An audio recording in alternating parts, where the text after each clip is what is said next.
Alhamdulillah, marilah kita senantiasa panjatkan kehadirat Allah SWT yang mana pada siang pagi hari ini parenting dan juga Google Family Link. Ya, tak lupa salawat serta salam mari kita junjungkan kepada Nabi besar Muhammad SAW yang Prodi Teknik Sipil. Di sini saya menjadi moderator yang akan memimpin pelatihan teknis dasar Google Family Link sebagai media. Hermawan, tanggal lahir 15 November 1995, tempat lahir Banjarnegara, jenis kelamin laki-laki, agama Islam, status perkawinan menikah.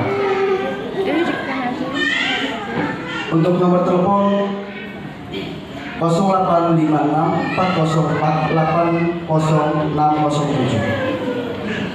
Untuk riwayat pendidikan SDN 1 Brambangan, SMP 1 Negeri Bawang, SMA Negeri 1 Bawang, S1 IAIN Purwokerto, S2 UIN Sunan Kalijaga Yogyakarta, S3 UIN Sunan Kalijaga Yogyakarta, dan proses.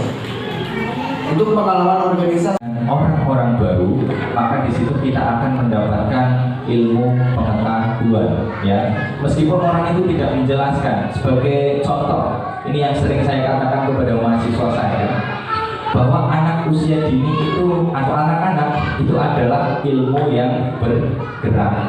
Jadi apapun yang kita amati dari anak-anak itu terdapat pengetahuan, tergantung bagaimana kita cara menangkapnya. Itu ya. Terus setiap tempat adalah sekolah. Dimanapun kita berada, itu adalah tempat belajar kita, baik di lingkungan keluarga, lingkungan masyarakat, ataupun lingkungan sekolah. Bahkan di tempat ini juga ini adalah tempat belajar bagi kita semuanya.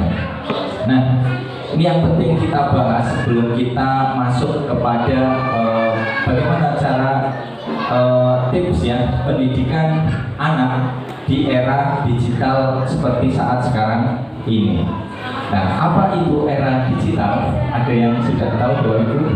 Oh, sudah muncul ya? Ya, era digital adalah masa ketika informasi itu mudah dan cepat diperoleh serta disebarluaskan menggunakan teknologi digital. Teknologi digital adalah teknologi yang menggunakan sistem komputerisasi yang terhubung dengan internet, ya. Nah, di sini sudah kita ketahui bahwa digital itu ketika sudah era digital, maka kita bisa mendapatkan informasi dari manapun, ya, kapanpun dan dimanapun. Sebagai contoh, dulu orang-orang bisa melihat Mekah misalnya di Arab itu ketika haji saja. Tapi saat ini sekarang di TV sudah ada live 24 jam di Mekah, ya, karena itu adalah semuanya sudah serba digital. Jadi semua informasi itu sekarang dengan mudah kita dapatkan, ya. Next mas. Nah, ini apa manfaat dan resiko penggunaan teknologi digital? Jadi setiap ada teknologi, setiap ada produk itu pasti mendatangkan manfaat dan risiko. Itu yang perlu kita jadikan landasan utama. Jadi setiap ada produk, terutama digital, itu pasti seperti dua sisi mata uang, ya. Itu bisa mendatangkan manfaat bagi kita, bisa juga mendatangkan mudarat bagi kita. Nah, yang perlu kita tanamkan sekarang adalah tidak ada yang salah dengan digitalisasi atau perkembangan teknologi, ya. Ini prinsipnya. Sebagai salah satu contoh, gini. Jadi kita tidak boleh menyalahkan Laung Siti anaknya nyekele HP itu. Jadi jangan menyalahkan HP-nya. Nggak ada yang salah dengan HP, ya. Ya. Jadi HP itu bisa menjadi manfaat ataupun bisa menjadi mudarat, itu tergantung siapa yang menggunakan dan alat itu digunakan untuk apa. Setuju nggak Bapak Ibu? Jadi nggak ada yang salah dengan HP, ya. Ini kita harus sama persepsi dulu. Jadi yang salah itu bukan HP-nya ketika terjadi hal-hal yang kurang baik. Itu. Nah, kita sekarang akan membahas manfaat dan risiko penggunaan teknologi digital. Harapannya setelah kita tahu, kita bisa meminimalisasi terjadinya risiko penggunaan teknologi digital. Oke, next mas. Nah, penggunaan teknologi digital secara tepat akan sangat bermanfaat bagi penggunanya. Tetapi jika digunakan secara berlebihan akan mempunyai risiko yang negatif. Kuncinya ini ya. Salah satu pertama kuncinya adalah berlebihan durasi berkaitan dengan waktu. Ketika kita terlalu lama menggunakan HP berlebihan, maka itu akan lebih berpotensi mendatangkan risiko, ya.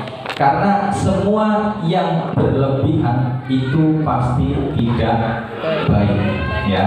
Sebagai contoh, makan baik nggak Bu? Baik ya. Tapi kalau makannya berlebihan itu jadi baik apa enggak? Tidak ya. Makannya itu baik, tetapi ketika makan dilakukan secara berlebihan itu akan menjadi tidak baik. Itu ya. Terus selanjutnya belanja baik nggak Bu? Baik ya. Tapi kalau belanjanya berlebihan baik nggak? Baik.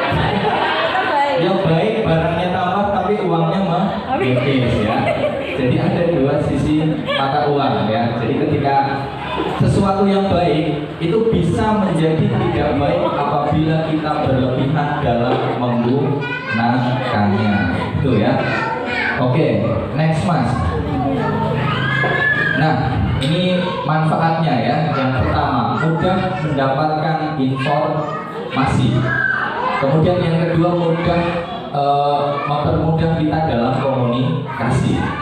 Dulu kita mencari informasi itu bisa melalui radio, koran, ya, televisi. Nah, kalau melewat koran itu membutuhkan waktu minimal 24 jam. Dari wartawan mendapatkan berita, kemudian dituliskan dalam artikel, dicetak, kemudian sampai disebarkan di lingkungan kabupaten ya. Biasanya itu membutuhkan minimal 24 jam.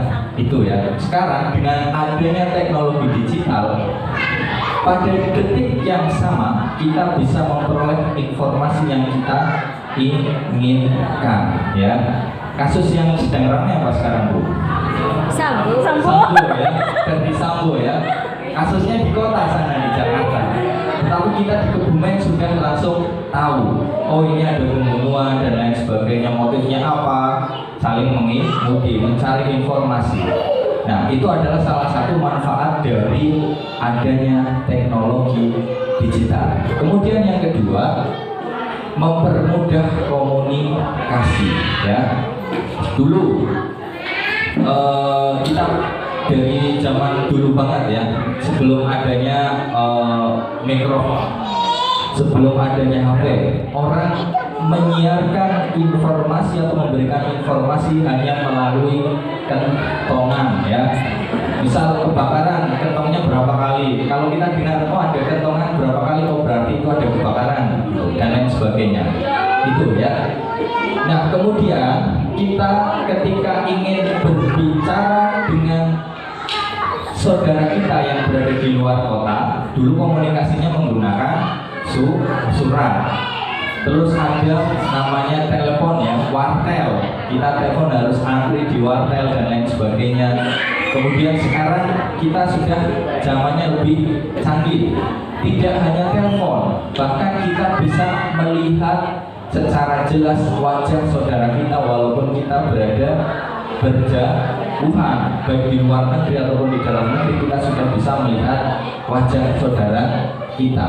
Nah jadi prinsipnya teknologi itu mendatangkan manfaat ya kalau di bahasan ini, mempermudah komunikasi. Oke, next mas.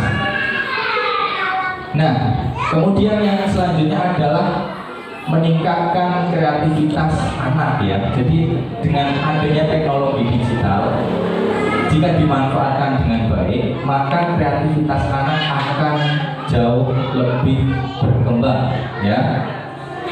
tumbuh lebih cepat dengan stimulasi informasi yang diterima melalui media digital. Di sini ada yang ngalami nggak?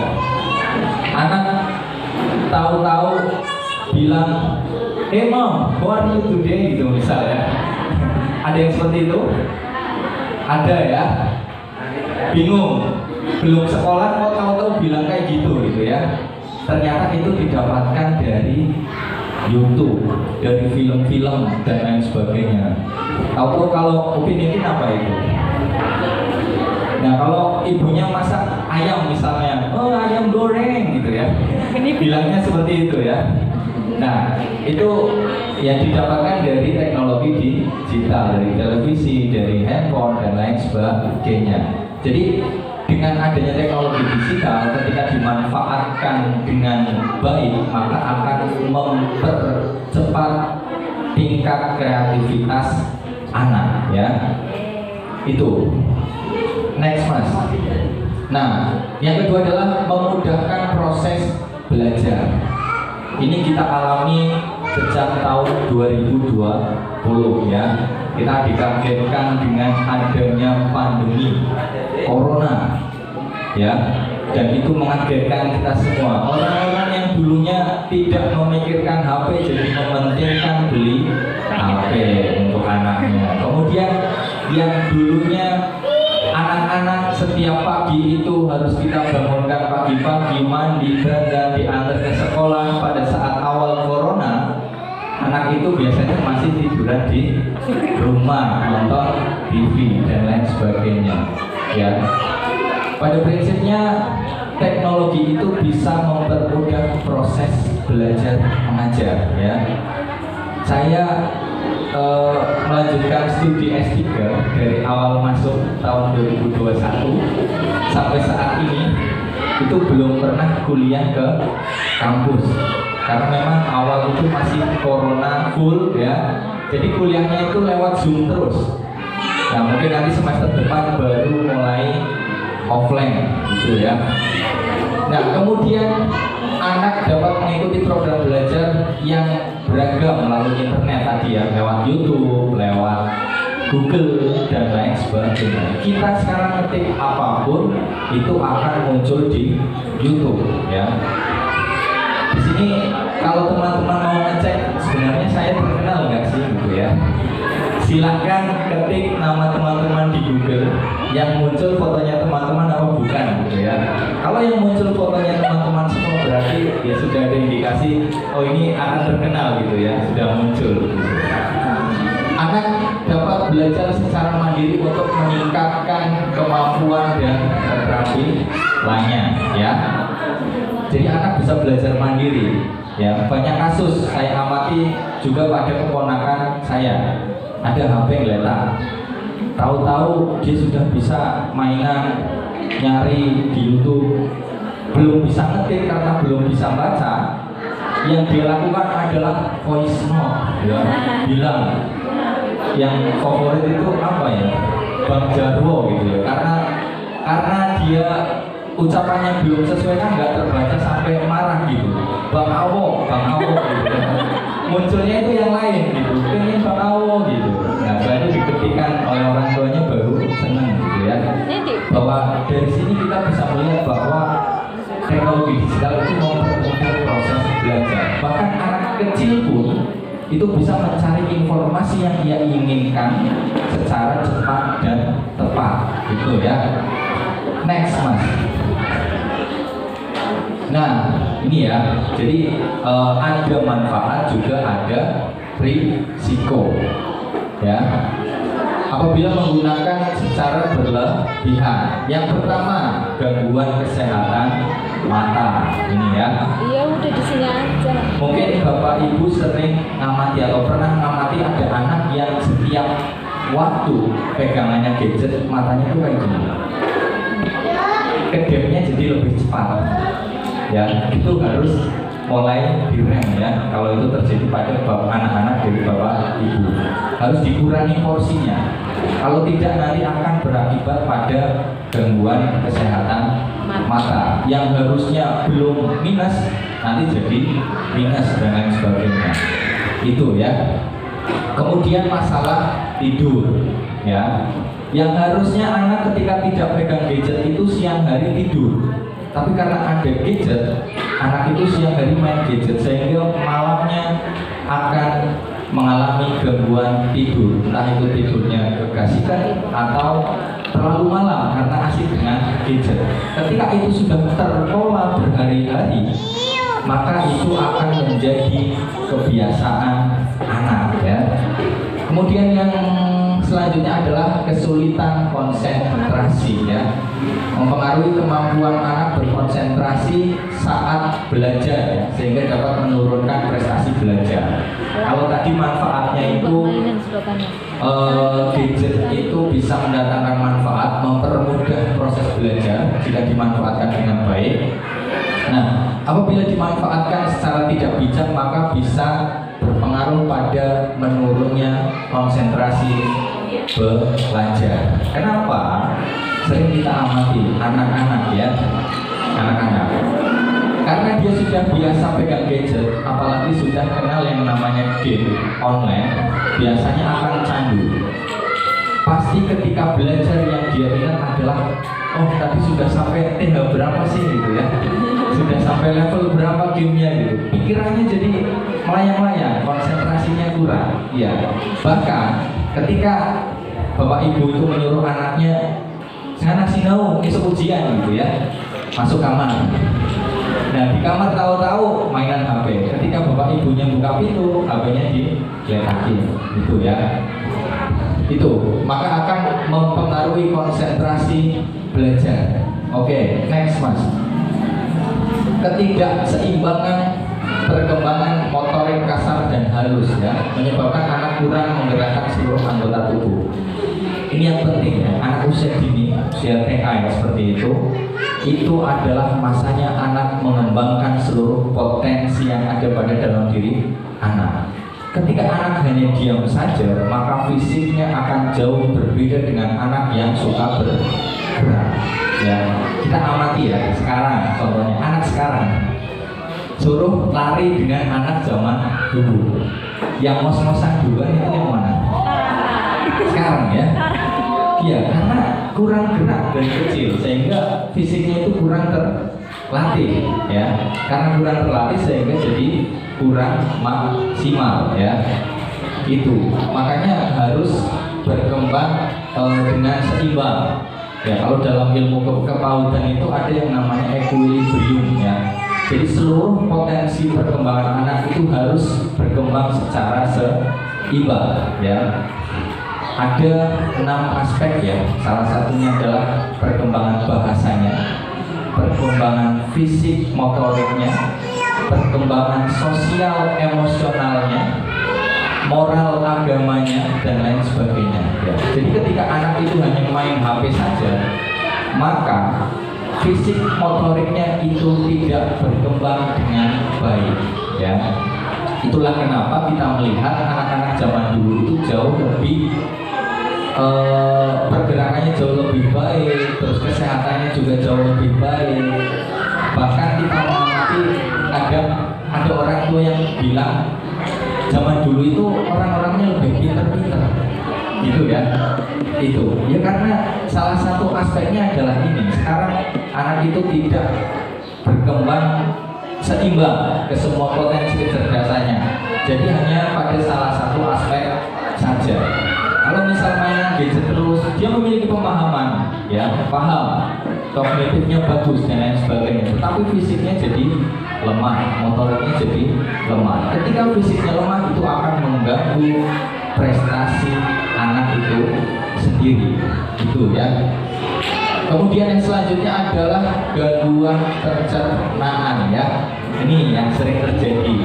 Anak lebih dominan menahan lapar demi penasaran dengan gadgetnya. Makanya zaman sekarang banyak ibu-ibu, saya sering dengar di lingkungan saya itu, "Mak, aja HP-an baik," gitu, ya, bahasa Jawanya itu. "Mak, aja HP-an baik," dan lain sebagainya. Bahkan ada yang sampai dipukul dan lain sebagainya, ya. Itu kurang baik, ya. Itu akan mengganggu sistem pencernaan pada anak usia dini. Selanjutnya terjadi ketidakseimbangan keseimbangan bobot tubuh ya. Terlalu gemuk atau terlalu kurus. Terlalu gemuk itu karena anak main HP misal sambil ngomel terus-terusan, tidak pernah gerak, maka akan terjadi obesitas. Begitu juga sebaliknya, anak mainan gadget terus, terlalu fokus, disuruh makan itu tidak mau, maka yang terjadi anak itu akan kurus ya. Jadi harus seimbang ya. Oke, next mas.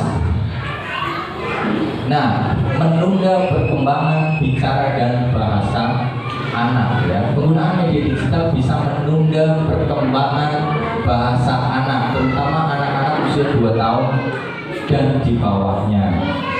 Karena ketika anak sudah fokus dengan gadget, anak itu pasti sosialisasinya juga kurang dengan teman-temannya, dengan keluarganya dan lain sebagainya. Bahkan ya, di rumah saja duduk bersama semuanya sibuk dengan gadgetnya masing-masing. Betul ya. Yaitu fenomena saat ini ya. Jadi jangan pernah menyalahkan teknologinya ya. Itu. Kemudian yang kedua, membatasi pergaulan sosial. Ya, biasanya anak yang sudah bermain game online, ya mainnya dengan anak-anak yang main game online itu di kamar terus berdua, ajak temannya yang sama-sama game online, tidak pernah berbaur dengan orang-orang baru di lingkungannya, maka itu akan mengganggu perkembangan sosial pada anak. Ya, mengurangi waktu berkualitas bersama keluarga seperti yang tadi saya sampaikan. Bahkan ketika satu keluarga ingin quality time, katanya ya, yuk quality time makan bersama di rumah makan A misalnya, tidak sampai sana, makanan datang semua fokus dengan HP-nya masing-masing ya, sekeren gitu, fotonya nggak selesai ya. Yang tadinya mau kualitas bersama keluarga jadi tetap HP ya terus ya. Ini sebenarnya mendatangkan penggunaan media digital yang tidak dibatasi akan mempengaruhi hubungan antar anggota keluarga. Kenapa anak sekarang itu cenderung lebih emosional? Salah satunya karena ini ya, tidak pernah berinteraksi dengan lingkungan, mainnya game terus, apalagi game yang berkaitan dengan kekerasan, tembak-tembakan dan lain sebagainya. Dulu saya tahun lalu itu ngekos di Purwokerto. Bapak kosnya itu punya anak, di rumah disediakan wifi karena bapaknya kerja, ibunya kerja, keluar itu undang teman-temannya semua main game online. Kan sebelahan rumah bapak kos sama kos-kosan. Itu yang sering saya dengar adalah kata-kata yang tidak pantas untuk dikatakan. Di sini sama ya. Itu karena emosi yang terlalu menggebu-gebu. Jadi nanti jadinya anak itu emosian. Ketika diambil HP-nya juga akan menjadi emosian. Itu ya. Nah, salah satu cara yang bisa dilakukan ini adalah dengan mengkoordinasikan di 3 sektor pendidikan ya. 3 sektor pendidikan itu yang pertama pendidikan formal, itu ada di sekolah. Kemudian yang kedua pendidikan informal, itu ada di keluarga. Kemudian yang ketiga ada pendidikan non formal, itu ada di lingkungan masyarakat ya, TPQ, TPA dan lain sebagainya. Ketika ketiga-tiganya saling berkolaborasi, ketika memang ini benar-benar mengawasi anaknya, maka anak itu akan berpotensi tumbuh dan berkembang dengan baik. Yang saya amati di bapak kos itu, kenapa di sana lingkungannya anaknya main gadget, padahal orang tuanya sudah melarang anaknya sampai tidak membelikan kuota dan lain sebagainya. Nah, tapi karena di lingkungan non formalnya itu tidak mendukung, keluarga sudah mendukung sebenarnya. Tapi karena di non formalnya tidak mendukung, akhirnya dia datang ke rumah temannya, mainnya di rumah temannya dan orang tuanya tidak pernah menegur. Nah, itu yang bikin anak nanti akan betul-betul candu dengan gadget. Di rumah dimarahin, sebel, ibunya kan ngana dolan gitu, padahal dolannya ke rumah temannya gitu, sama-sama main HP, dan di rumah temannya itu tidak diawasi atau dinasehati. Yang terjadi sekarang banyak anak yang kecanduan gadget. Bahkan ada beberapa berita yang menyebutkan bahwa terdapat gangguan kejiwaan pada anak-anak yang memang candu dengan gadget ya. Sampai ketika gadgetnya dinilai itu sudah sampai tangannya kayak gini. Ada yang sudah pernah lihat beritanya? Dulu viral ya di televisi ya. Itu karena memang betul-betul sudah candu itu ya. Oke, next Mas. Nah, bagaimana peran orang tua dalam mendidik anak di era digital? Ini kita akan membahas tentang orang tuanya ya. Meskipun sebenarnya bukan hanya orang tua saja yang bertanggung jawab. Di 3 sektor itu kalau pengen lingkungannya bagus, itu harus saling bertanggung jawab. Seperti tadi contohnya, ketika di rumah dibilangin anaknya sebel main ke rumah yang kira-kira orang tuanya itu emang membiarkan gitu ya, itu akan menjadi tidak baik. Jadi umpet-umpetan melakukan ketidakbaikan gitu ya. Jadi ketiganya harus sinkron. Ketika ketiganya sinkron, di rumah dibilangin suruh jangan mainan game online terus, main ke rumah tetangganya. Orang tua tetangganya itu, anaknya itu juga ikut menasehati. Pindah kemana? Menasehati. Lingkungan semua sudah sepakat, satu desa misalnya, itu untuk menasehati anak-anak di lingkungannya. Itu akan menjadi satu sistem pendidikan yang baik. Yang saya suka itu perkataan dari Menteri Pendidikan zaman awal Pak Jokowi kalau nggak salah, itu ada Pak Anies Baswedan, Menteri Pendidikan. Katanya beliau itu ketika menjabat adalah seluruh orang dewasa itu bertanggung jawab atas anak-anak di sekelilingnya. Ketika terjadi kesalahan pada anak-anak atau penyimpangan pada anak-anak, maka kita jangan menyalahkan anak-anak, kita menyalahkan diri sendiri. Ya, ketika itu diterapkan, jadi semua orang dewasa itu bertanggung jawab atas anak-anak di sekelilingnya. Contoh, ada anak-anak main, bukan anak kita, tahu-tahu bilang ayam, bebek gitu ya, bahasa plesetan ya, saru-saru. Maka kita walaupun bukan orang tuanya itu bertanggung jawab untuk menasihati anak itu. Nah, ketika itu semua berkolaborasi, maka akan terjadi iklim yang baik, yang akan menghasilkan pendidikan di lingkungan. Jadi semua itu bertanggung jawab. Meskipun misal bukan anak kita, maka kita bertanggung jawab untuk ketika terjadi kesalahan, maka kita wajib untuk meluruskan. Kasusnya kan sekarang pada nggak peduli ya, ajo nggak ajo. Anak bilang ayam, lah udah anaknya nyamike. Ya, tahu-tahu anak kita main dengan dia. Nah, pulang-pulang bawa kata-kata itu, gitu. Ayam gitu. Visualis kan gitu ya, nama atau diwarai gitu. Ya itu, ketika kita acuh dengan lingkungan, ya anak kita akan mendapatkan itu dari lingkungan. Yang perlu kita ketahui adalah anak-anak ya, itu mendapatkan informasi dari apa yang dia lihat, apa yang dia dengar, dan apa yang dia rasakan ya. Itu jadi anak itu bisa belajar sendiri, mengamati. Kalau dalam teorinya itu anak usia TK, SD, PAUD itu adalah observasi atau peneliti ulung yang selalu ingin tahu dengan lingkungannya. Ketika ada sesuatu yang baru dia ketahui, maka akan tertanam di dalam otaknya. Seperti tadi contohnya ayam gitu, kan anak itu mikir ini sih apa gitu, maka akan diserap. Itu naluriah. Makanya tugas orang tua dan guru adalah mengkondisikan lingkungan supaya lingkungan itu terkondisikan belajar itu ya. Nah, itu next Mas, lanjut ya. Bagaimana peran orang tua? Yang pertama, menambah pengetahuan. Jadi sebaiknya agar anak itu tidak candu terhadap gadget. Ini sudah dilakukan penelitian oleh dosen saya. Saya juga waktu itu menjadi tim penelitinya, amati anak-anak di lingkungan. Jadi salah satu cara agar anak itu tidak terobsesi dengan gadgetnya, tidak tidak terpaku dengan gadgetnya dan lain sebagainya. Salah satunya sebelum memberikan gadget kita harus melakukan perjanjian atau kesepakatan dengan anak ya.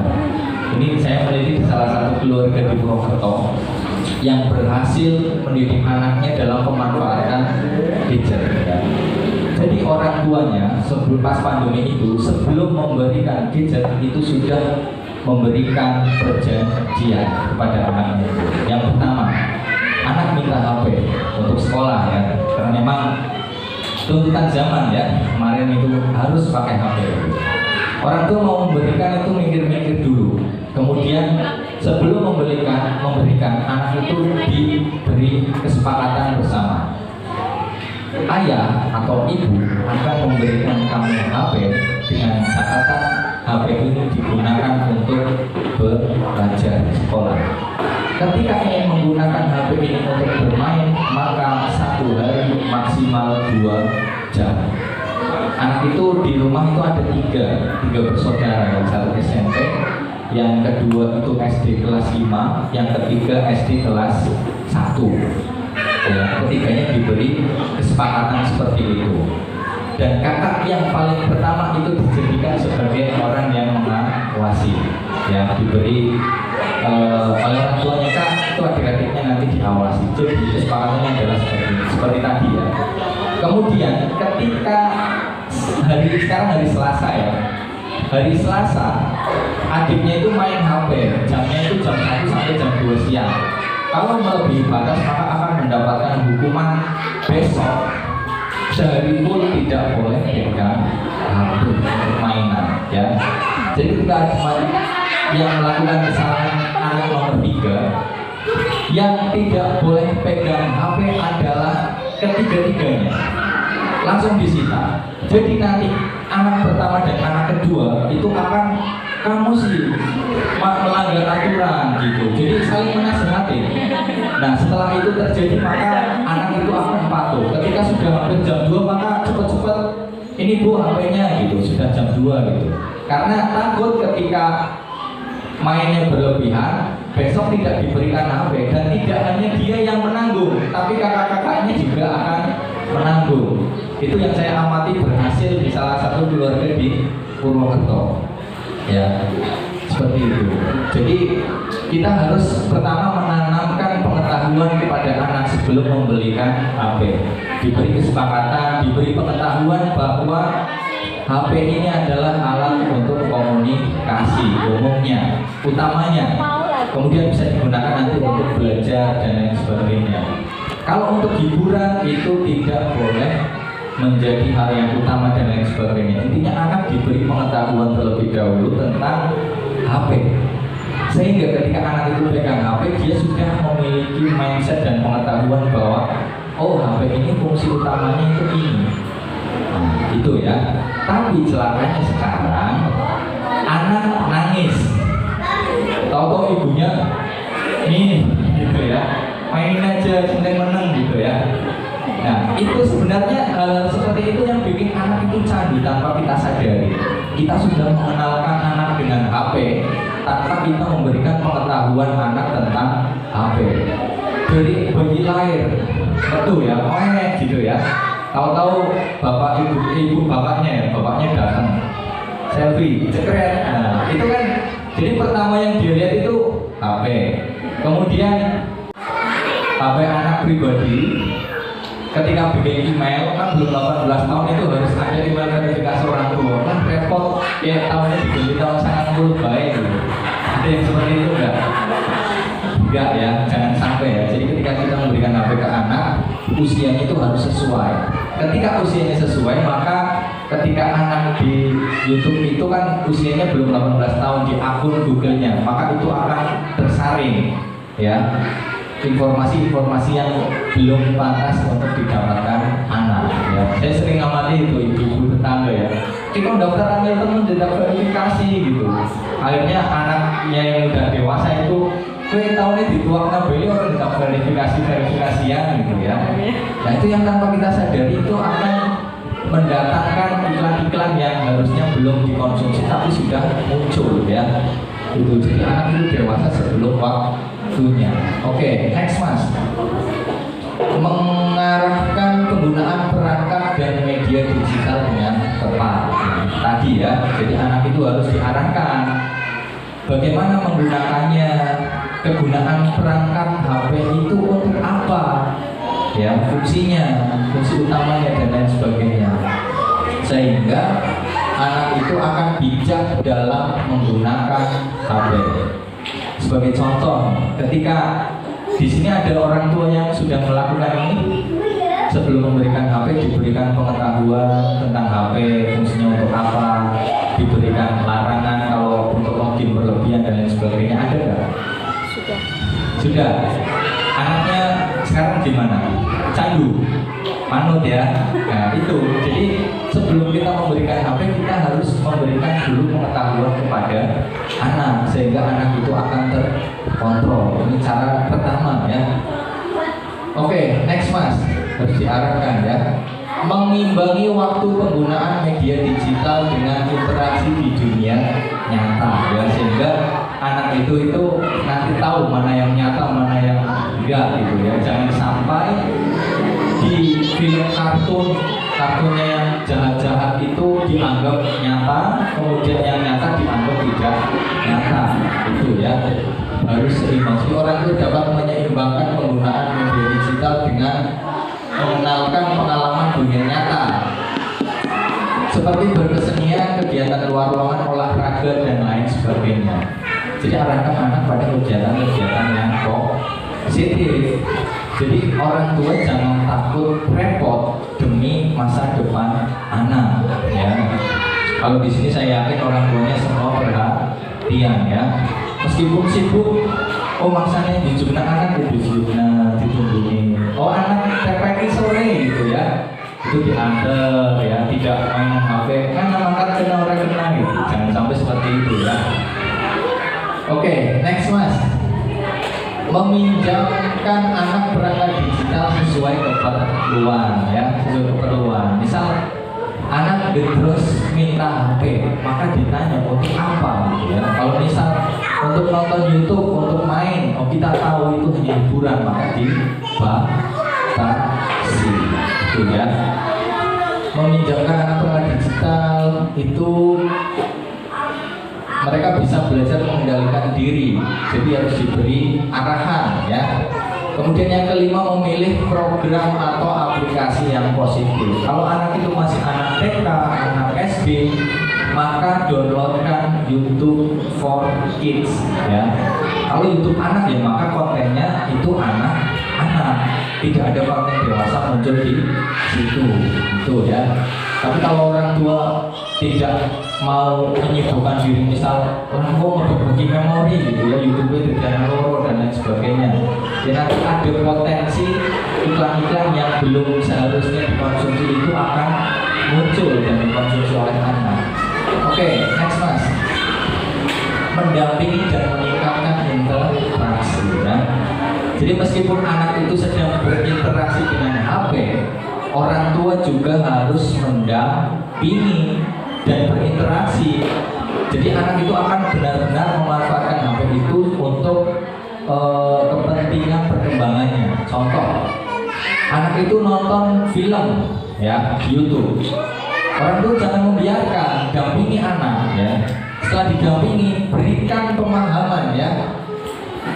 Berikan pemahaman, misal diberikan tanya jawab. Tadi itu filmnya tentang apa sih? Setelah selesai, ceritanya gimana? Itu diceritain. Jadi ada interaksi sehingga kecerdasan anak itu akan tumbuh dengan baik ya. Itu kalau di tingkatan pertama di HOTS ya, HOTS, High Order Thinking Skill, di tingkatan berpikir. Kalau anak itu masih dalam tingkatan yang pertama. Kalau tingkatan yang pertama itu adalah recall thinking. Anak usia dini itu baru bisa mengungkapkan kembali apa yang dia ketahui.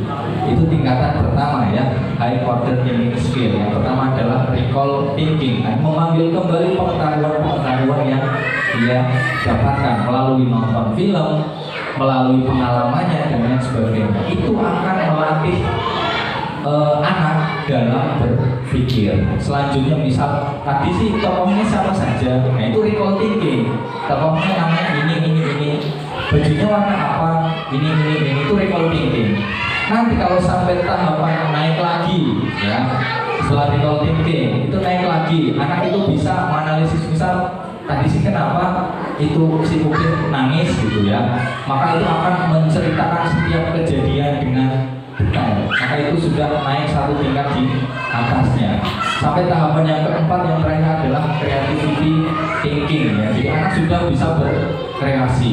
Setelah nonton film, anak itu akan bermain peran dan perannya itu diubah-ubah sesuai dengan imajinasi dan kreativitas anak ya. Kalau sudah sampai tahap itu, maka terus didukung ya, karena itu sudah ada potensi bahwa anak itu perkembangannya sudah baik ya. Jangan sampai anak kita ketika sudah dewasa, sudah SD, SMP, ketika di recall thinking saja itu masih kesulitan ya. Sebenarnya kalau ujian kan itu di tingkat SD, SMP itu recall thinking ya.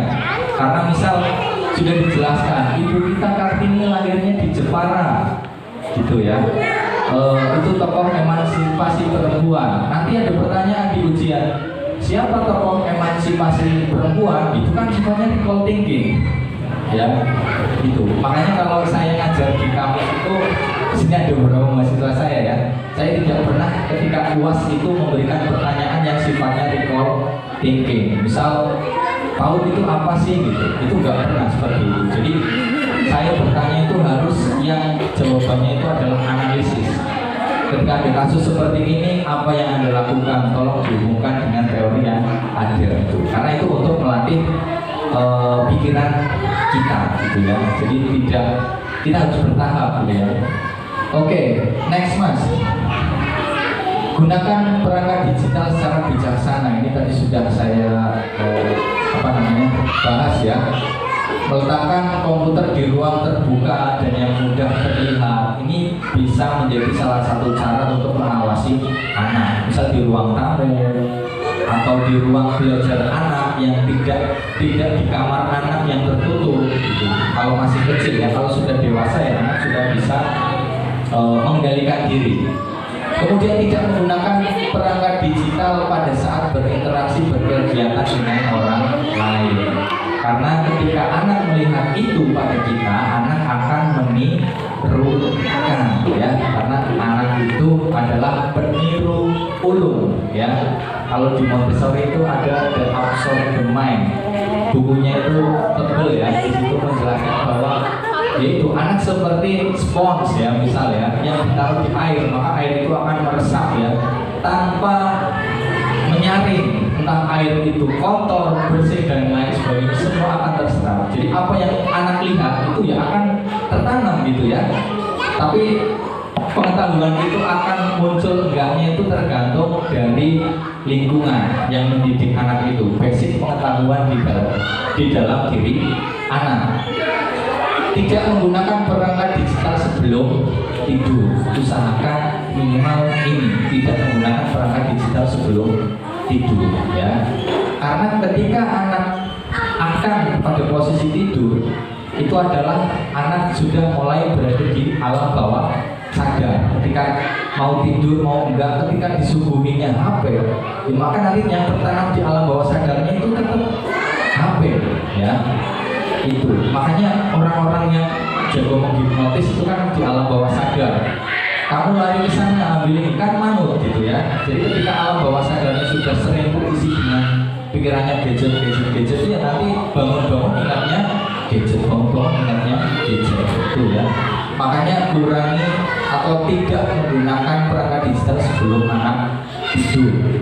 Kemudian yang terakhir adalah mengatur batasan penggunaan perangkat digital secara seimbang sesuai usia anak ya. Seimbang, tadi untuk belajar, untuk bermain, untuk hiburan itu harus diseimbangkan. Oke, next Mas. Menelusuri kegiatan anak di dunia maya ya. Ini penting, kita tidak boleh menganggap sepele ya.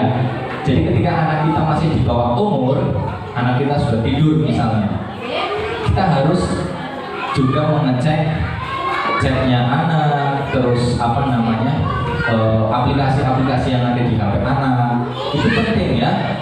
Jadi tidak hanya mengecek HP suami atau istrinya saja ya, jangan setawara gitu ya. Itu jangan seperti itu. Anak juga butuh untuk dikontrol ya, sehingga nanti anak itu akan terawasi. Misal anakku kok tiba-tiba murung gitu, oh ternyata di HP itu dilihat di chatnya lagi ada masalah dengan temannya. Jadi kita sebagai orang tua itu akan tahu, dan kalau sudah tahu ya berarti sudah bisa memperkirakan apa yang harus dilakukan. Tetapi kalau kita tidak tahu permasalahannya, tahu-tahu kamu tidur terus di rumah, gak mau berangkat sekolah, tahu-tahu langsung marahin, ya, anak juga akan tambah stres ya. Jadi ketika ada masalah pada anak, yang pertama kali harus kita lakukan adalah mencari tahu masalah anak itu apa ya, baru bisa menyimpulkan. Oke, next mas. Bagaimana mengarahkan penggunaan perangkat dan media digital? Saya masih berapa menit mas? 10 menit lagi, oke. Next mas. Ya, ini untuk anak usia 2-3 tahun ya. Ini jadi saya dapatkan dari beberapa sumber dan materi juga pada Kementerian Pendidikan dan Kebudayaan. Hal yang perlu dilakukan orang tua pada anak usia 2-3 tahun itu, hal yang perlu dikembangkan adalah motorik dan sensorik anak, sehingga perlu lebih banyak bergerak dan mengindra ya. Anak usia ini itu harusnya itu lebih suka bergerak kayak itu loh. Kita lihat ya, anak senang bergerak ya, bercerita dengan temannya, jalan-jalan ke sana sini. Jangan malah dibilang anteng, aja melayu-melayu, bawa tiba dan lain sebagainya. Karena memang masanya sedang seperti itu harusnya gitu. Itu ya. Hal yang perlu dilakukan orang tua nih, yang pertama membatasi waktu penggunaan media digital sehingga anak itu juga akan bergerak. Kemudian yang kedua, memanfaatkan media digital dalam bentuk audio untuk menambah kosakata, angka, gerak dan lagu ya, sehingga anak itu mendengarkan lagu, anak itu pengetahuannya akan tambah. Ketika anak mendengarkan lagu, maka kosakata anak akan bertambah. Misal anak itu nonton ya, Bu, bintang sih apa gitu ya, misal ada lagu bintang kecil, kan kata kecil tidak tahu ya bintang itu apa gitu, jika memang belum pernah melihat. Maka ketika diberi penjelasan, kosakata anak itu akan bertambah itu ya. Kemudian mendampingi dan berinteraksi dengan anak saat menggunakan media, ini tadi sudah. Oke, next mas. Menghindari tayangan program yang mengandung unsur ketakutan, kekerasan, seksualitas, serta penggunaan bahasa yang tidak senonoh. Makanya anak usia itu tidak boleh main atau belum diharuskan atau disarankan untuk main game online. Itu. Menghindari tayangan iklan dengan konten yang tidak tepat untuk usia anak. Salah satu upaya pertama adalah contoh YouTube for Kids. Kalau anak itu sudah bukan anak TK lagi ya, usia di akun Google-nya disesuaikan dengan usia anak, sehingga ketika anak tahu-tahu membuka akses yang tidak seharusnya, itu akan ada notifikasi ke email orang tua sehingga bisa terkontrol. Menghindari penggunaan media dan perangkat digital sebagai pengganti peran orang tua ya. Contoh, ada anak nangis, seharusnya kan orang tua yang berperan. Kamu kenapa nak? Gitu. Kamu ingin apa? Gitu. Kenapa nangis? Ya, kan harusnya peran orang tua ketika ada anak nangis. Jangan sampai perangkat digital itu digunakan sebagai pengganti peran orang tua. Anak nangis ya, nih nonton aja, dipegangin HP gitu. Jangan sampai ya. Itu. Nah, ketika anak rewel, orang tua memberikan gawe agar tenang. Ini sering kali terjadi dan sering kali saya amati juga. Oke, next mas. Ini untuk anak usia 4-7 tahun ya. Hal yang perlu dikembangkan adalah motorik halus dan pemahaman konsep-konsep dasar. Untuk itu anak butuh kegiatan yang bertujuan meningkatkan keterampilan tangan dan jari-jari serta banyak diajak berkomunikasi dua arah. Yang pertama, membuat kesepakatan bersama ya, yang dipahami dan dijalani bersama. Kayak tadi ada kesepakatan ketika anak SD mau diberikan HP, harus ada kesepakatan. Kemudian yang selanjutnya memanfaatkan program atau aplikasi yang mendidik ya. terkait dengan kesiapan sekolah. Contoh, anak mau masuk SD, boleh diberikan tayangan di HP, contohnya mengenal huruf, mengenal angka, kan ada lagunya ya, lagu mengenal huruf, lagu mengenal angka, ada bentuk-bentuknya dan lain sebagainya. Oke, next mas. Membahas persamaan dan perbedaan pada tokoh favorit yang dilihat melalui media dengan tujuan meningkatkan keterampilan membedakan ya. Jadi contohnya ada dua tokoh, Upin Ipin, terus Jarji dan lain sebagainya. Kalau di Upin Ipin kan ada yang sukanya mencuri, ada yang sukanya berbagi. Nah itu dibedakan, oh itu yang baik berarti yang mana? Oh Upin misal. Kenapa Upin baik? Karena sering membagikan makanan kepada teman-temannya, itu sering menolong teman-temannya dan lain sebagainya. Sehingga dia tahu perbuatan yang baik dan yang jahat. Menghindari tayangan program yang berisi kekerasan dan seksualitas, ini tadi sudah dibahas. Memanfaatkan program atau aplikasi yang mengajarkan perilaku berteman serta menghargai perbedaan dan keanekaragaman yang ada. Yang keenam, membimbing anak mengenal mana fakta, mana fantasi ya. Kayak fantasi di film-film kan ada film tembak-tembakan, tusuk-tusukan, gelut-gelutan. Itu diceritakan, itu kan film fantasi dan lain sebagainya gitu ya. Sehingga nanti itu anak tidak menganggap kalau itu adalah hal yang nyata. Oke, next. 8-12 tahun. Hal yang perlu dikembangkan adalah kemampuan berpikir anak ya. Membuat kesepakatan tadi sudah, memanfaatkan program atau video yang menunjukkan berbagai pengalaman positif, mendiskusikan perilaku baik dan buruk. Oke, next mas. Menghindari tayangan program yang menampilkan kekerasan tadi sudah, memberikan pemahaman tentang lelucon mengenai anggota tubuh. Ini yang harus kita tanamkan ke anak kita, sehingga ketika bertemu teman-temannya itu tidak terjadi bulian, misal warna kulit, bentuk tubuh, kelengkapan fisik dan lain sebagainya. Jadi untuk anggota tubuh tidak boleh dijadikan sebagai lelucon ya. Menghindari tayangan iklan yang berlebihan, terutama mengenai pola dan makanan yang tidak sehat. Sekarang kan banyak di IG ya, seringnya lihat yang makan besar, makan apa gitu ya, gitu. Terus nomor 7, mendiskusikan hal-hal terkait peran atau fungsi laki-laki dan perempuan ya. Kalau di anak PAUD kan misal diberikan pendidikan ya, jangan menilai lah PAUD mau nyanyi dong, jangan pernah menilai seperti itu, karena di dalam nyanyi, di dalam bermain itu anak belajar. Seperti ada lagu yang menyebutkan misal anggota tubuh yang tidak boleh disentuh, misal anggota tubuh yang boleh disentuh adalah kepala, tangan, dan kaki. Yang tidak boleh disentuh adalah yang tertutup pakaian dalam, itu tidak boleh. Jadi dia tahu ketika masih kecil disentuh orang lain ini nggak boleh, maka dia akan melaporkan ke orang tua. Kalau anak tidak diberi pengetahuan seperti itu, dipegang-pegang orang lain, ya anak itu akan diam saja karena taunya itu hal yang wajar gitu. Nah makanya penting ya di PAUD, disekolahkan dan lain sebagainya. Oke, next mas. 13-18 tahun ya, yang dikembangkan adalah identitas diri, karena pada usia itu anak sudah mulai mencari jati dirinya ya. Membuat kesepakatan, terus memperkenalkan keanekaragaman ras ya, agama itu ada apa saja, ada laki-laki, perempuan dan lain sebagainya, pekerjaan, status ekonomi dan lain sebagainya.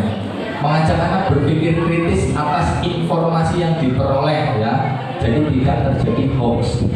Karena banyak terjadi hoax kan, kita mendapatkan informasi langsung share dan lain sebagainya ya.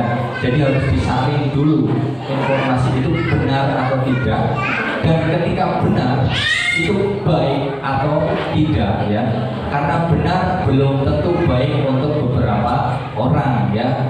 Itu kadang malah kita sering kayak apik ya, nyindir ya, dijadikan status gitu ya.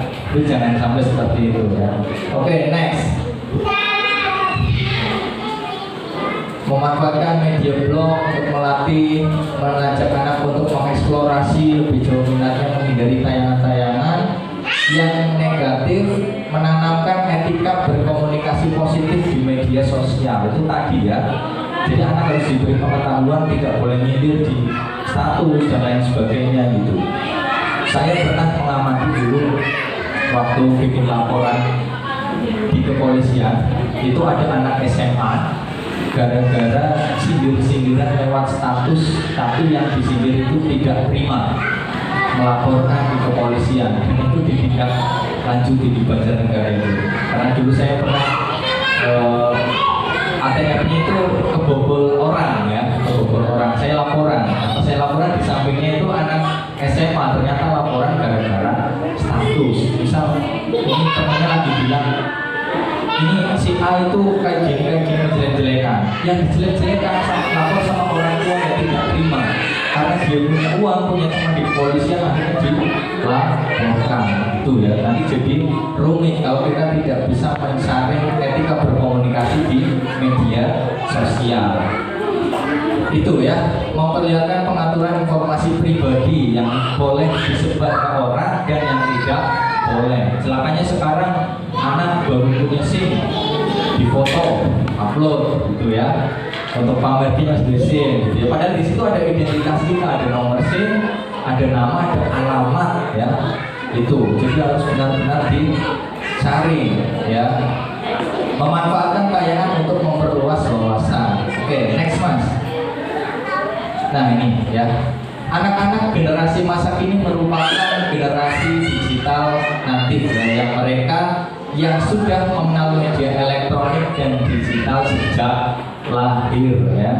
Baru lahir saja sudah dikenalkan sama orang tuanya, yuk selfie gitu ya, sudah melihat HP. Padahal kalau di dalam Islam kan anak lahir dia langsung diadani ya, karena biar yang pertama kali didengar itu adalah nama Allah ya, adan itu untuk ajaran sholat dan lain sebagainya. Kalau baru lahir, orang diadani harus difoto cekret-cekret, anak melihat oh itu HP dan lain sebagainya. Nanti ketika dia mulai tumbuh, nanti dia tertarik dengan itu gitu ya. Itu yang tanpa kita sadari ternyata kita sendiri yang telah menanamkan anak untuk candu terhadap HP ya. Jadi kembali ke awal, tidak ada yang salah dengan media digital, tergantung bagaimana kita menggunakan dan bijak dalam bermedia digital ya, ber-HP, bermedia sosial dan lain sebagainya. Oke, next mas. Oke, sudah selesai ya. Sekian dari saya, terima kasih. Nanti dilanjutkan saya serahkan kembali ke mas moderator. Wassalamualaikum warahmatullahi wabarakatuh. Alamat Waluyorejo, RT 4 RW 2 Puring Kebumen, Jawa Tengah. Nomor telepon 0821 3890 6965. Pendidikan SDN 1 Waluyorejo, SMP 1 Puring Man, SMA Negeri 1 Gombong, S1 jurusan Pendidikan Matematika, Fakultas Matematika dan Ilmu Pengetahuan Alam Universitas Negeri Yogyakarta. S2 jurusan Pendidikan Matematika, Program Pasca Sarjana Universitas Negeri Yogyakarta. Pengalaman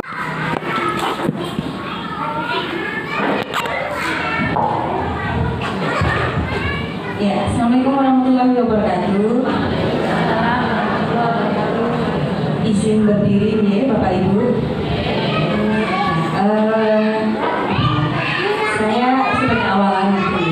Mungkin dari Bapak Ibu ada yang istilahnya itu tidak asing dengan kata itu gitu, dengan saya barangkali ya. Karena tadi ya Mas Afrizal sudah membacakan CV saya. Saya dulu waktu SMA tinggalnya di sini loh Bapak Ibu, di Gunung Mucil. Benar? Ada yang tahu? Dulu saya di RW 5 Pak ya, belakangnya Pak Hen. Ada yang masih ya, barangkali ada yang masih ingat. Oh dulu itu waktu zaman SMA itu ireng gitu.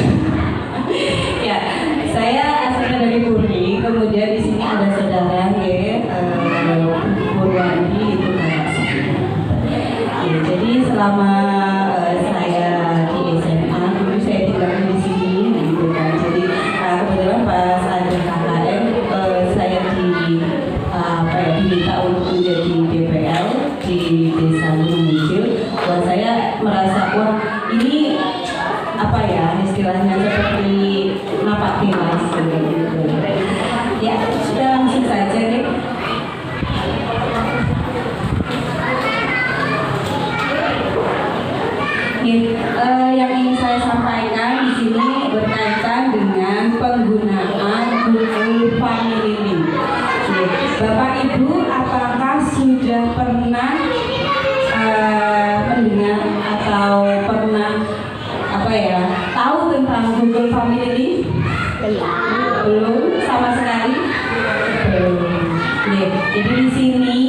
saya berusaha memberikan informasi nih, walaupun nanti saya tidak memberikan pelatihan satu persatu gitu kan, karena waktunya tidak cukup ya. 1 jam itu nanti tidak cukup untuk melakukan instalasi dan juga demo itu secara langsung kayak gitu. Jadi tapi nanti kita bisa lihat videonya. Jadi nanti Bapak Ibu bisa melihat dari video, kemudian ada modul juga yang bisa kami share untuk Bapak Ibu bisa belajar mandiri di rumah juga. Lanjut Mas. Ya, ini tadi oleh pembicara pertama Pak Rizdi sudah disinggung ya. Jadi sekarang ini ya penggunaan smartphone ya atau gadget itu sudah tidak bisa dipungkiri. Anak kecil itu udah pinter banget mainan gadget ya. Bahkan anak saya juga yang seperti tadi disebutkan belum sekolah itu sudah tahu kok bisa sih gitu Mbaknya, kok bisa sih? Wah aku belajar SMS susah tapi gurunya becet semua kayak gitu ya. Nah itulah anak kecil itu. Nah di sini penggunaan smartphone pada anak saat ini memang tidak bisa dihindari deh. Nah sebagai orang tua kita tahu betul ya menyadari bahwa kita tidak bisa selalu mengawasi aktivitas anak menggunakan gadget. Nah di sini saya akan mengenalkan tentang Google Family Link. Langsung aja Mas, lanjut Mas. Ya, tadi ada istilah tentang screen time. Jadi nanti screen time itu apa sih gitu. Jadi screen time itu adalah waktu lamanya anak untuk melihat misalnya gadget, HP, nonton TV dan sebagainya gitu. Nah ini ada pedoman berkaitan dengan screen time gitu ya. Menurut Organisasi Kesehatan Dunia atau WHO tahun 2019 bahwa bayi di bawah 1 tahun itu tidak boleh terpapar layar kamu gitu ya. Nah malah tadi dicontohkan Pak Rizdi baru lahir aja udah dijeprek ya, selfie kayak gitu ya. Nah padahal tidak diperbolehkan. Kemudian usia 2-5 tahun tidak boleh melihat layar gawai atau gadget itu selama lebih dari 1 jam setiap harinya gitu. Bahkan WHO itu menganjurkan untuk membatasi bahkan menghilangkan waktu bermain gadget pada anak di bawah 5 tahun untuk menghasilkan orang dewasa yang lebih sehat gitu. Oke next. Nah, ini ada beberapa juga rekomendasi dari Ikatan Dokter Anak Indonesia atau IDAI ya. Nah, ada beberapa regulasi screen time. Jadi lamanya waktu untuk melihat HP atau gawai gitu. Yang pertama adalah bayi kurang dari 1 tahun itu screen time tidak direkomendasikan. Jadi tidak boleh terpapar ini ya tadi HP gitu kan. Kemudian yang kedua, anak usia 1-2 tahun itu tidak dianjurkan screen time dalam bentuk menonton televisi, video, komputer dan sebagainya. Nah, kemudian yang ketiga ada usia 2-3 tahun itu screen time-nya itu tidak lebih dari 1 jam. Ya. Kemudian prasekolah umur 3-6 tahun itu tidak lebih dari 1 jam juga dan sebagainya ya. Nanti ini bisa dipelajari lebih lanjut. Langsung saja Mas tentang Google Family-nya. Nah ini dia itu Google Family. Ya. Nah apa sih sebenarnya aplikasi Google Family? Jadi Google Family itu merupakan aplikasi yang memungkinkan untuk membatasi jumlah waktu anak menggunakan gawai atau memantau aktivitas internet mereka dan menjaga keamanan situs yang tidak pantas. Jadi misalnya anak-anak itu punya HP sendiri, itu ibu-ibu bisa ngatur kapan dia boleh nonton HP, kapan dia harus tidur, terus berapa waktu dia boleh nonton HP kayak gitu. Kemudian situs apa yang boleh dibuka, aplikasi apa yang boleh dibuka, kayak gitu dan sebagainya. Nah itu tentang Google Family. Nah Google Family Link itu dirancang untuk anak usia 13 tahun ke bawah, gitu ya, masih memerlukan pendampingan dari orang tua gitu kan. Kemudian aplikasi Google Family Link itu melibatkan pengaturan akun Google pribadi untuk anak untuk dapat dipantau. Ya lanjut Mas. Di sini ada beberapa keunggulan ya dari aplikasi Google Family Link. Yang pertama, mengelola aplikasi yang diunduh anak. Nah, anak kan bisa download nih, anak kecil udah pintar download. Nah, ini bisa diatur, boleh download ini atau tidak kayak gitu. Kemudian yang kedua, kontrol terhadap izin aplikasi gitu kan. Boleh nonton ini atau enggak? Aplikasi ini boleh ditonton atau enggak? Itu bisa diatur. Kemudian membatasi screen time waktu ya. Jadi boleh nonton selama berapa jam dalam sehari. Itu kemudian mengetahui keberadaan anak. Ya di sini kan kadang-kadang bocah ini mengendur bayi-bayi gitu kan. Nah itu bisa kalau kita pakai Google Family Link itu bisa kita ngecek. Oke, ternyata lagi di balai desa ini. Kalau di balai desa mesti lagi apa ya, wifi yang lagi online gitu ya, misalnya gitu ya. Ini bisa ya untuk mengetahui keberadaan anak. Kemudian untuk memantau aktivitas anak.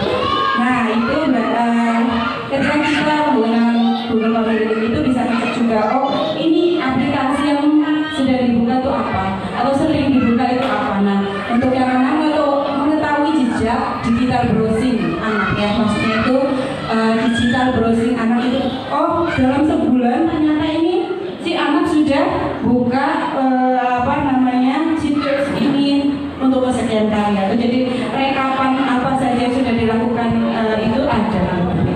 Ya lanjut. Nah ini di sini selanjutnya itu berkaitan dengan panduan penggunaan aplikasi Google Family Link. Mungkin saya hanya sekedar membahas sedikit saja ya, tutorial sedikit gitu kan. Nanti kita setelah ini nonton bareng aja ya, karena nonton bareng itu mungkin bisa lebih cepat waktunya. Nah pertama yang perlu disiapkan itu 2 HP ya. Jadi ada HP orang tua, yang satu HP anak. Kemudian setelah itu unduh aplikasi Google Family Link for Parent pada Google Play Store. Nah jadi untuk orang tuanya itu yang di unduh itu adalah Google Family Link for Parent. Nah untuk anak, lanjut Mas, itu nanti Google Family Link untuk anak-anak dan remaja. Jadi beda ya, beda aplikasinya. Yang satu untuk orang tua, yang satu untuk anak gitu. Jadi ada 2 HP yang disiapkan. Kemudian downloadnya juga 2 aplikasi. Kemudian selanjutnya nanti, nah di sini secara detail itu installnya itu nanti ada di modul ya. Nanti minta ke teman-teman KKN untuk modulnya. Nah saya minta izin mungkin dari Bapak Ibu yang tadi menyantumkan nomor HP yang ada di presensi, mohon izin untuk nanti dibuatkan grup untuk sementara waktu saja gitu, 1 atau 2 hari mungkin, untuk mengirimkan. Mungkin yang pertama adalah modulnya, karena kami hanya mencetak beberapa ya Mas ya, Mbak ya, hanya 5 tidak cukup, nanti bisa lewat grup ya. Kemudian kedua, mohon izin nanti kita ada semacam angket gitu, angket kepuasan dalam artian kegiatan ini seperti apa sih untuk Bapak Ibu gitu. Perlu nggak kegiatan ini lain waktu diadakan lagi dan sebagainya. Nah mohon izin untuk nanti dibuatkan grup sementara saja gitu ya. Terima kasih atas kesediaannya. Nah mungkin secara detail kita langsung nonton itu aja ya Mas. Kita bisa nonton bareng video tentang aplikasi Google Family Link ya, for children yang baru ya. Monggo Mas Umar. Adik dan tema hari ini adalah hari ini kita akan membahas kembali tips dan tema hari ini adalah bagaimana caranya kita akan membatasi penggunaan smartphone pada anak. Saat ini sedang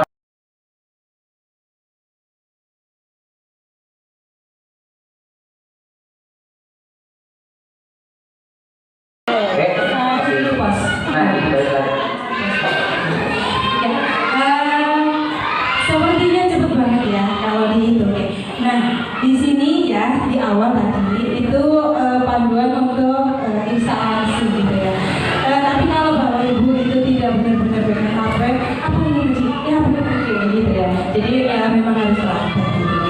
Jadi di awal itu tadi cara untuk apa namanya instalasi singkat berkaitan tentang bagaimana cara instalasi dan juga penggunaan family link. Tentunya ketika belum mempraktekkan sendiri itu masih dalam angan-angan gitu. Tapi saya review saja tadi di sana isi ya istilahnya apa saja yang ditawarkan melalui Google Family Link. Yang pertama apa saja Bu? Bisa untuk kontrol waktu anak. Jadi berapa lama dia misal sehari berapa jam bisa dikontrol ya. Boleh main HP hanya 3 jam sehari itu bisa ya. Atau nanti ngontrol waktu tidur anak. Misalnya jam 9 harus tidur. Berarti nanti di setting jam 9 itu sampai jam berapa. Nanti akan bisa dibuka lagi HP-nya itu ketika setting waktunya itu waktu untuk dibuka itu bisa dibuka gitu ya. Bisa sampai jam 7 berarti HP-nya bisa dibuka lagi jam 7. Gitu. Kontrol waktu, kemudian ada apa lagi tadi ya Ibu? Kontrol aplikasi Ya. Aplikasi apa saja yang boleh dibuka anak itu bisa ya. Nanti kalau permainan ini jangan main ini deh gitu ya misalnya itu bisa disetting untuk di blok gitu. Atau nanti apa namanya aplikasi apa yang boleh di download kayak gitu juga bisa diatur. Apalagi selain aplikasi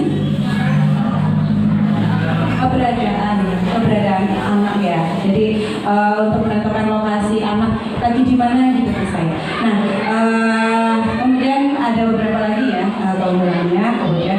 Nah kemarin saya saya izinkan gitu ya karena kemarin saya sudah nyoba gitu ya. Nah kemudian anak saya itu belum punya HP, jadi saya apa ya praktek itu menggunakan HP suami gitu ya. Ketika misal saya atur HP-nya untuk terkunci itu benar terkunci gitu, nggak bisa dibuka HP-nya tapi masih bisa memanggil gitu, benar panggilan darurat gitu bisa. Nah apa ya yang ingin saya sampaikan mungkin ya ketika menggunakan aplikasi ini gitu ya. Jadi jangan sampai satu HP itu untuk apa namanya install antara aplikasi orang tua dan aplikasi anak. Kemudian kemarin ada ya satu dari teman kami di sini sudah mencoba seperti itu. Nah itu HP-nya jadi apa namanya terkunci gitu karena ada pengaturan orang tua itu mengunci anak kayak gitu. Nah jadi nanti usahakan HP-nya 2 gitu dengan installnya masing-masing gitu kan. Kemudian apa lagi ya ketika ingin menghapus dan sebagainya misalnya di HP anak gitu ya. Nah itu nanti misalnya udah nggak usah dikontrol lagi itu bisa ada pengaturan dari orang tua. Jadi lepas tidak lagi kontrol gitu. Jangan dihapus paksa gitu. Nah hapus paksa itu bisa apa namanya menghilangkan akun Google-nya gitu. Nah nanti bisa dari video yang tadi atau sebenarnya sudah banyak juga video yang selain tadi gitu yang bisa dijadikan panduan mungkin dari Bapak Ibu yang berniat untuk mencoba aplikasi tersebut nanti bisa dilihat di YouTube gitu banyak gitu. Kemudian nanti bisa di-share juga dari teman-teman mahasiswa KKN. Merenung dan Bapak Ibu mengamininya. Marilah kita berdoa. A'udzubillahi minasyaitonir rajim. Bismillahirrahmanirrahim. Asyhadu an la ilaha illallah wa asyhadu anna Muhammadan abduhu wa rasuluh. Allahumma shalli ala sayyidina Muhammad wa ala ali sayyidina Muhammad. Sayyidil awwalin wal akhirin wa radhiyallahu ta'ala bi sahabati Rasulillah. Bismillahirrahmanirrahim. Alhamdulillahirabbil alamin. Hamdan syakirin hamdan alimin hamdan yu'afi ni'amah wa yukafi'u mazidah ya rabbana lakal hamd kama yanbaghi li jalali wajhika wa 'azimi sultan. Radina billahi rabban wa bil islam wa bi Muhammadin nabiyya wa rasulah wa bil qur'anil karim. Allahumma ya rabbal hajj Wahai Allah yang maha mengabulkan hajat-hajat manusia, kabulkanlah hajat-hajat kami semua, baik hajat urusan dunia ataupun urusan akhirat. Allahumma ya kaifal muhimah, wahai Allah yang maha mencukupi, cukupilah kami semua, keluarga kami semua dengan rasa syukur kepada Allah. Allahumma ya rafi'al darajat, wahai Allah, Engkaulah yang maha meninggikan derajat, angkatlah derajat-derajat kami ke derajat kemuliaan, baik derajat keluarga kami, saudara-saudara kami, dan saudara muslimin wal muslimat. Allahumma ya dafi'al hadirat, wahai Allah yang maha menolak segala bencana, hilangkanlah segala bentuk bencana, segala bentuk fitnah, dan segala bentuk penyakit dari keluarga kami, dari desa kami, khususnya dari bangsa Indonesia. Allahumma yang hilal muskilat, wahai Allah yang maha memudahkan segala urusan, mudahkanlah segala urusan-urusan kami, baik urusan dunia ataupun urusan akhirat. Allahumma yang mujibud da'wat, wahai Allah yang maha mengabulkan dan mendengarkan doa-doa kami, kabulkanlah doa-doa kami dan permintaan-permintaan kami.